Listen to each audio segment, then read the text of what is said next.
Delta news మిత్రులకు స్వాగతం. AP వైపు దూసుకొస్తున్న మందా తుఫాను రాష్ట్ర ప్రజలను వణికిస్తోంది. ఈ తుఫానుకు సంబంధించి లేటెస్ట్ అప్డేట్స్ను కనుక మనం ఇప్పుడు చూసినట్లయితే నైరుతి పశ్చిమ బంగాళాఖాతంలో మందా తుఫాను ఉన్నట్లు విపత్తుల నిర్వహణ శాఖ వెల్లడించింది. గడిచిన 6 గంటల్లో గంటకు 17 కిలోమీటర్ల వేగంతో కదులుతున్నట్లు అధికారులు గుర్తించారు.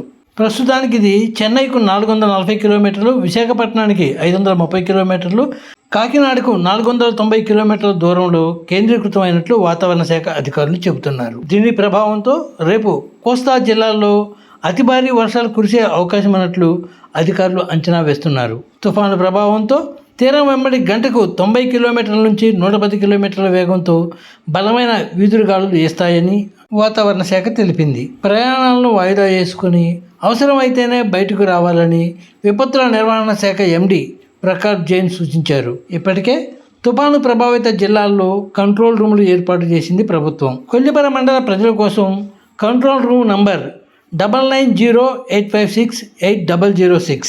భారీ వర్షాల కారణంగా ప్రజలకు ఏమైనా ఇబ్బందులు తలెత్తితే కంట్రోల్ రూమ్కు కాల్ చేసి అధికారులకు తెలియజేయాలని సూచించారు. ఫ్రెండ్స్, లేటెస్ట్ న్యూస్ అప్డేట్స్ కోసం ఇప్పటి వరకు మీరు మా ఛానల్ను సబ్స్క్రైబ్ చేసి ఉండకపోతే వెంటనే సబ్స్క్రైబ్ చేసుకోండి. అలాగే మీకు ఈ వీడియోని లైక్ చేసి సపోర్ట్ చేయండి.